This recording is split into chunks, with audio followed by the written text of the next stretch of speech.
Hello, everybody. This is Errol Rappaport, and I am the host of a new podcast series called Rappaport in Residence, A Dream of Passion. This is being sponsored by the Daisy Jopling Music Mentoring Foundation. Now, Daisy Jopling and the band just finished an incredible concert on Bannerman Island, which will be screened on November 13th, 14th, and 15th. And I have the wonderful pleasure of interviewing all the beautiful musicians that are part of the band. And tonight, my honor is to interview Lavondo Thomas, who plays bass and is just incredible. So well,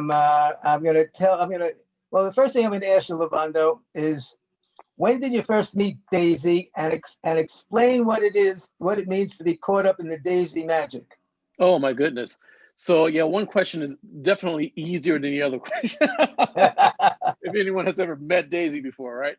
So I first met Daisy 5 years ago. I've been playing in her band for exactly 5 years now. And it was through her former drummer of hers, and I worked together all the time here in New York City.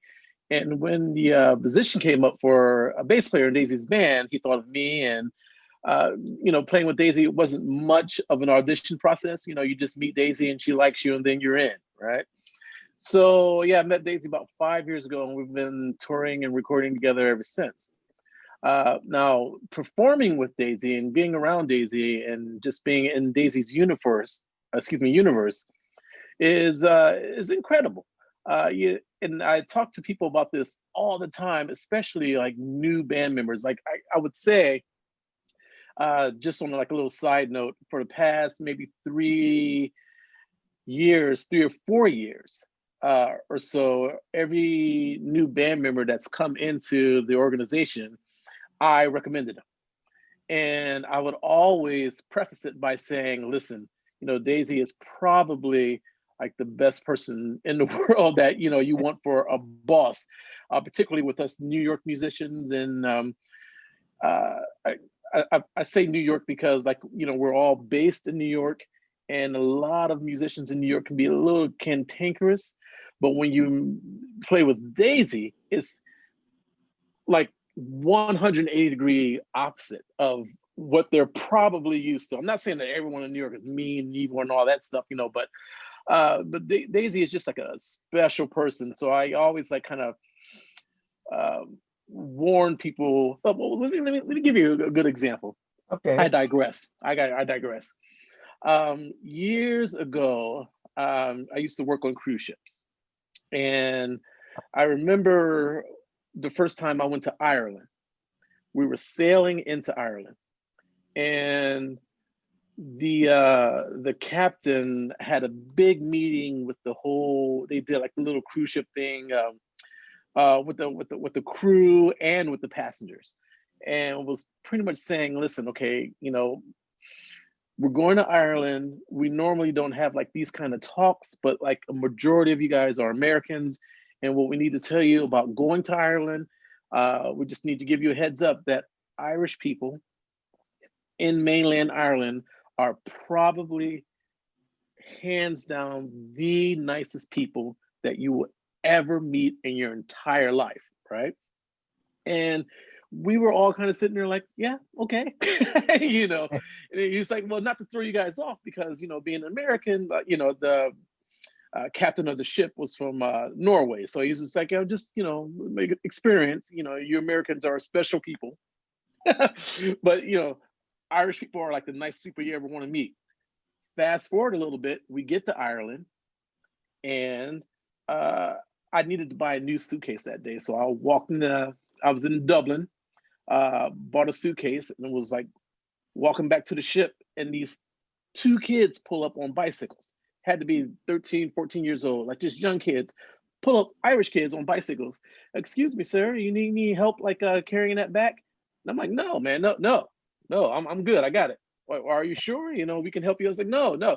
My defenses went up automatically, right. Just being an American, right? Where they were genuinely being nice. So I say all of that just to say back to the Daisy Jopling Band. When I bring people into the fold of Daisy Jopling, I'm like, listen, just be prepared that, I mean, you kind of dealing with a unicorn with her Right. attitude and personality, and don't let that throw you off of who you are, And that's just one more thing before in my little ramble here, Errol, Okay. is when I pick people to join Daisy's band, I have Daisy in mind as well. So not only the type of musicians that she wants and the quality of musicianship that she needs, but just people who can roll with that kind of, just good attitudes all the way around.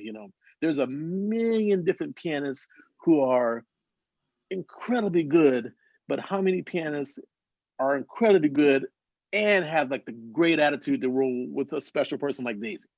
How many drummers are like that, right? So that's pretty much how it is in Daisy's universe. So Daisy far, Daisy gets me. everybody says the same thing. I've Yeah, interviewed everybody. yeah. Read a bio about you. Why don't you tell us, your background of some of the places you played, and give me a short little overall. Sure. I'll try to make it short, but as you can already tell, I go on these. Okay. So, In any case, I'm originally from Ohio, Akron, Ohio. Started playing when I was about 15 years old or so. A couple of years of college, never graduated. But the end game was to always move to New York.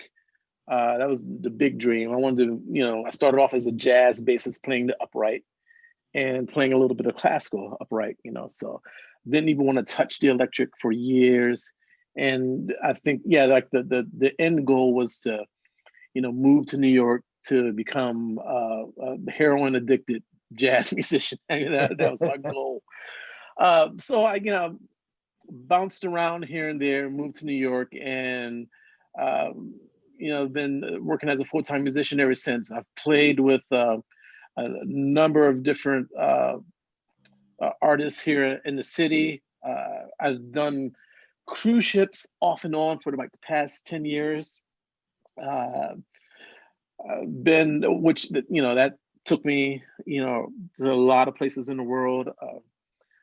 Play with like a lot of top musicians, artists, and that also took me to a lot of different places in the world. So yeah, I'm fortunate enough to be a working musician back when we did have gigs before COVID, right?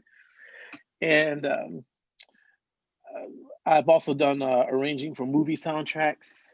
cool. There's a movie called The Vault that I played the whole soundtrack and arranged the music for that. So, and yeah, I'm just fortunate to keep working as a musician. And of course, with the Daisy Jopling Band, it was taking me to China twice, Austria, Mexico twice, so. I'm going to come back on another time and interview for all the places you've gone with Daisy. But let me ask you another question. As a little kid, when did who did anybody mentor you? Did anybody expose you to music? Music, your parents or aunt, uncle, or somebody? How do you just take to the music? Yeah, so like there's no one in our family that was well, I should say my immediate family that was musical like that. I was the only child, so growing up, it was a lot of being in front of the TV and watching MTV. Okay. And then how that goes. You'll see those bands on MTV, you're like, oh man, I want to do that, right? So when I first started learning how to play, there was no one in the family or no one in the neighborhood. So I'm pretty much self-taught, taught myself how to read music, and so forth. Wow. So I had no real mentorship until I started college, and that's when I first took my first real like music lessons. So when did you know that this is what you wanted to do the rest of your life? Yeah, that was at an early age. That was those 10 to 15 years old, like that little space there, and there was no like real defining moment. Like I've had some friends who say, well, I remember watching Chuck Berry on TV and that was it, right? For me, there was no real defining moment. I wasn't like a big sports guy. I liked things halfway, meaning that, I was into science, but I would go halfway with it. Or I was into, whatever else and go just halfway. There's nothing like really grabbed me in those early formative years. So there was no like really turning point, say, musician, that's what I want to do. It's kind of more like an arc. So like between 10 and 15 years old, there's this, that was the only like really consistent thing that I would always like sit down and, really check out. Well, that and pro wrestling on TV, but of course I didn't have the body or the athleticism for that at all, right? But yeah, music was the only consistent thing that I was like drawn to more than just a side thought or an afterthought. Why the bass and not the piano or the guitar, all the other instruments? Duran Duran. It's a band called Duran Duran, and a friend of mine, around 14, 15 years old, we were so heavily into that band. And I've always been drawn to the bass. John Taylor, the bass player in Duran Duran, I thought was just so incredibly inventive and had some like really cool bass lines. And a friend of mine was like, man, we should like really start playing guitar. And well, he wanted to play guitar and bass, so I'm gonna backtrack just a little bit. Before that, before I'm a big Duran Duran kid, I think Duran Duran was like the cherry on top. But before that, believe it or not, it was the Beatles. So that same friend and first got me into the Beatles. He had like the White Album, and I had never heard about the Beatles before ever. And he was like, man, check this out. And I listened to it, and the first song that he played for me was Rocky Raccoon. I'm not sure if you're really familiar with that on the White Album, But Rocky Raccoon. I have to check my memory. No worries. It's like kind of like a country song, like a real hillbilly-ish country song. And the reason why I remember it specifically is because that same friend and I, at the early age, had watched the movie Deliverance. Oh, wow, that was a heavy movie. Oh my goodness. And for like a 13, 14, 15-year-old kid, that's just, mind-blowingly heavy. So when he played like this Beatles song for me, sounded like country-ish, blah, blah, blah. And I was like, oh man, that reminds me of that movie. And I started getting more into the Beatles, and I was like, oh man, this is really cool, And then Duran Duran hit, and I was like, oh man, like, look at all these girls, and these guys are, they're handsome young men, they're playing guitars, and it was an arc more so than a defining moment that drove me to playing the bass. Okay, so what does it mean to be an artist, a musical artist? So I think the main thing to be any type of artist, particularly music artist, is to keep your eyes, ears, and heart open. Now that sounds cliche, but just from the story of me growing up and listening to the Beatles, listening to Duran Duran, listening to all this different music. Of course, I grew up on R&B and all that stuff, but I got a lot of pushback from other kids in the neighborhood, some of my peers, about what kind of music that I was listening to. Not soon after that, or not so long after that, I was in situations where I could play with a bunch of different people. Oh, you want to play some Rush? Okay, I know Rush. You want to play, like Rick James? Okay, I know that too, right? So I felt that, yeah, like listening to all this other stuff and being aware and not being so judgmental of all, what's not supposed to be something that I would listen to. I felt that was a big head start, big jump in my musical development. So I think that as an artist, you should always keep your ears open for new stuff, keep your eyes open for, especially if you're a visual artist and, you like one particular medium, but something else catches your eye and so forth and so on, just keep all your senses open. And there should never be a situation where you can't explain something away. And so here's where I'm going with that. I'm sorry. I get on these little rants and everything. Go. I had an art teacher back in college who showed us a picture and said, okay, like, do you like that picture or do you not like that picture? And half the class is like, yeah, we like it. And half the class is like, no, we don't like it, right? So the teacher challenged us, say, okay, so if you don't like it, why don't you like it? Like, explain verbally why you don't like that picture. And if you do like it, explain why you like it. And if you do things like that, then, instead of just looking at like a picture visually, now you have to like access a different part of your brain to put in words why you do or don't like that picture, right? And when you access that part of the brain, you might even talk yourself into liking a picture. So you're thinking about it in a different way, right? I call it thinking about things in a different octave. All right? Octave. Okay. Octave, yeah. And so what that means is like, an octave and musical notes, like from C to a higher C, right? The range, right? Now, if I play C and D right next to each other, it's going to clash a little bit, right? But if I play C in one range and D in another octave, up in the octave, then it doesn't clash as much, right? So you think about things in a different octave. As a matter of fact, that C and D, that's a ninth in super nerdy theory talk. That's a ninth, and that ninth doesn't clash as much when it's played in a different octave, right? So something that clashed down here, all of a sudden up here, sounds great. So if you see something that you don't like or hear something you don't like, access why you don't like that, and thinking about it in a different octave might change your position, or it might even solidify your position, but at least you can verbally explain your position. It never ends. Okay. Yeah. When people say you have to pay your dues, what do you think they mean by that? Oh, I'm still paying dues. And I think that, are we all? Oh my goodness, right. And I think that what they mean by that is like, you gotta, all the cliches, right? You gotta walk before you can run, right? You gotta run before you can fly. It's just, you can't go from A to Z. A lot of people always, kind of ask me, what tips and tricks can I do on the bass to play better? And I always say practice.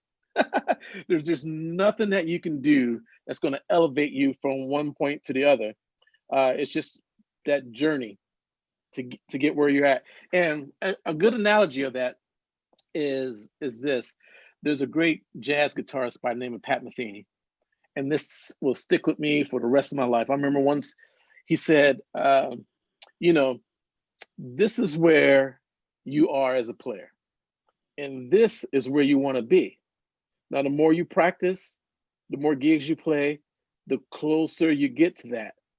But the thing is, this also moves. So it's a kind of like this kind of thing, right? Now, every now and then, your playing might reach that level where you feel, oh man, this is it, I got it. But soon after that, boom, it'll pop right back up. So it's always a constant one of these, right? So I think that, paying your dues is just going through the grind, going through the journey, walking before you can run. We live in a law and order society. I'm talking about the TV show where a crime is committed, investigated, trial at the end, and justice is done all within an hour, right? So we're so used to everything wrapped up in a nice little bow and packaged and quick, done and no work at all, so forth, so on, But paying your dues, I definitely think it's a process that you have to go through, And I don't think that you ever, I'm sorry to interrupt you, but this last thing, I don't think that you're ever done paying your dues, right? I think that, especially with music, art, any kind of like artistic pursuit, I believe, this is my own personal opinion, that the journey is the thing, right? And if I put the thing in quotation marks. So like, there's no end result that I can see myself as a musician. I can't say, well, when I reach this level, then I've made it. Or when I reach this level, and can be able to play like a Paganini on the bass, then I've made it. There's no end point. I think that journey that we're continuing on is the is the thing to. Right. Well, you know, life is a work in progress. 100%. And then my father used to say, work is work only when it's work. Yeah. And when you're playing and practicing, but you're not working, you know, it's not working. Yeah. Your whole soul is into it. That's right. And that's what makes success. Okay. You know, Tell through me the good about the times and the bad experience. times. I'm sorry. Right. Go ahead. Tell me about the 72 steps on the Bannerman Island. What about your experience on the Bannerman Island? Tell us about that. I can do it backwards now. That is a joke. Those 72 steps are a beast. And we were there for 5 days, and then 6 days, 5 days, something like that, you know, and it never got any easier. Everything was beautiful. Like on the trip to the island was beautiful. Being on the island was beautiful at the castle. But I've always dreaded those steps because I'm severely out of shape. But yeah, the 72 steps, you know, there should be a song. Okay. So what was your experience of doing the whole show on this island that was lit up? I mean, that has to be very different. Let's put it like that. So I've played all over the world, and even with Daisy, like when we go to China, we played some of the biggest and most extravagant venues ever, right? We played the Music Verein in Austria. The Music Verein is what Carnegie Hall is based off of, right? So I mean, we played all of these beautiful, beautiful venues, but I can honestly say that one of the highlights of my entire career was Bannerman Island. I mean, just to be there with the history of that island on the castle, with the lights going on, the light show and things of that nature. I mean, it was so beautiful and so not what I really expected, because there was no pictures or anything to preview what was going to happen, what the lights were really going to look like. You know, when Daisy told us about this, it was cool in theory, but in the back of my mind, I'm thinking, okay, well, I'm not sure how we're going to pull this off, right? And I had no idea that there wasn't, because I've never been to Bannerman Island before, so I had no idea that there wasn't electricity or any of that stuff on the island already. If I'd have known that, then I would have been like, I would probably try to talk her out of it. I'm glad that I didn't know that. And when I realized that they had to bring all of this stuff over on a boat and then carry it up those 72 stairs, and it just the enormity of it was just mind blowing, and it came out so well. I'm just so happy to be a part of that project. I've seen a rough cut of the film, and it's going to be fabulous, just fabulous. Great. Okay, so also tell me about, you've been with Daisy a while, about the experience with the foundation and mentoring children.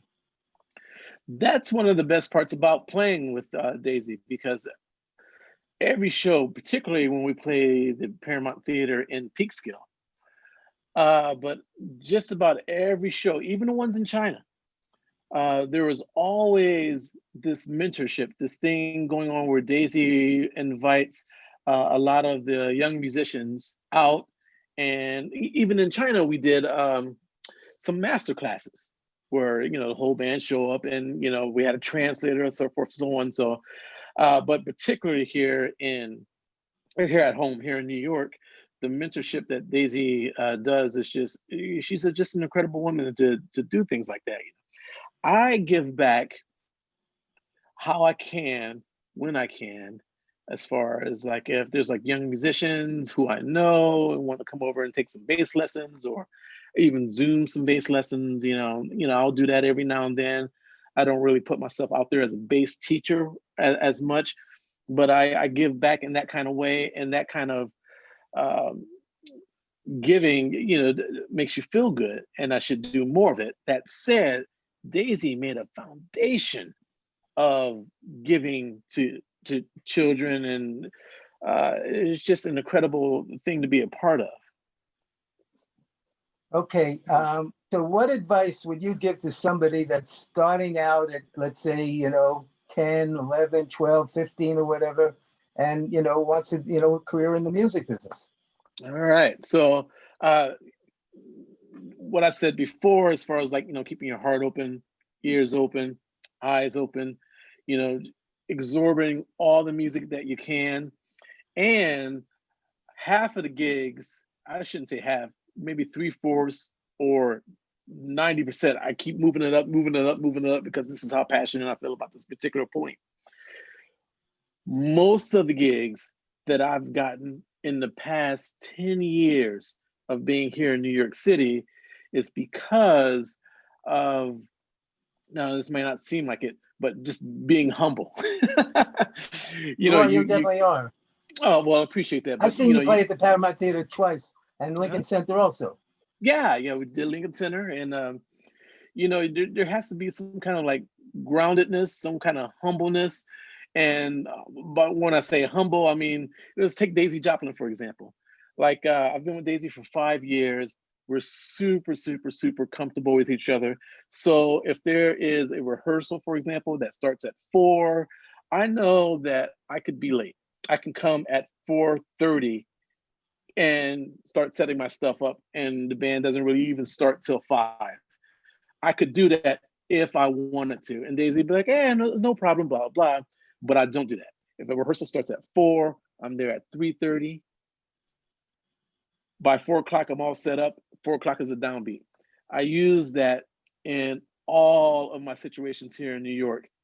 And so what I would tell like those young musicians is, you know, when you're being humble, that's the kind of thing that I mean. Even if I know that I can be late with Daisy if I wanted to, but I'm not, because it's not about me. It's not about, you know, ego or anything like that. It's about, you know, being a professional, being humble, and, you know, you go in and do your job. And most of the gigs that I get, you know, I'm thankful that people call me. And there was one person in particular that says, man, you know, I know that I can always count on you to be there on time for a gig. You know, your first call, blah, blah, blah.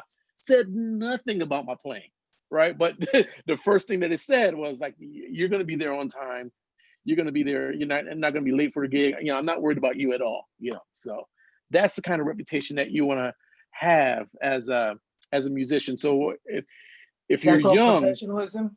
Yeah, 100% professionalism. So if you're young, strive for that. You know, practice. So when those opportunities come, you're prepared for it. However, when those opportunities do come, you're prepared in all aspects of the game rather than just your playing ability. Right. So where can somebody find more about you? Do you have a website or something? Or I do. I have a website that's so dusty and needs work. You can find me at Lavondo, Lavondo, on bass.com. You can find my band, playing a couple of different bands, but you can find my band, theflowdown.com. And that's the band that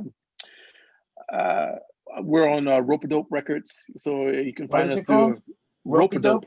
Rope-a-Dope. Like Ali used to do the Rope-a-Dope. Right, sure. You know, so we're on Rope-a-Dope Records, you know, which was a pretty big deal for us. So you can find us there, DaisyJoplingBand.com. Okay. And Instagram under my name, Lavondo, Lavondo, Facebook, all the socials. It's terrific. I'm so happy that we're getting to meet this way, and I've seen your work, and I know how great it has been talking to you. So thank you. Thanks. And the streaming, remember everybody, you can see this being streamed on November 13th, 14th, and 15th. It's going to be streamed in all different places in the world. I mean, it's going to be streamed in California, here, China, I think, and Europe. So make sure you're listed here. This concert series is dedicated to Joe Brown. And anybody wants more information about the foundation or anything, go to DaisyJoplingFoundation.org. DaisyJoplingFoundation.org. And I want to leave everybody with this message. May you always have a dream of passion.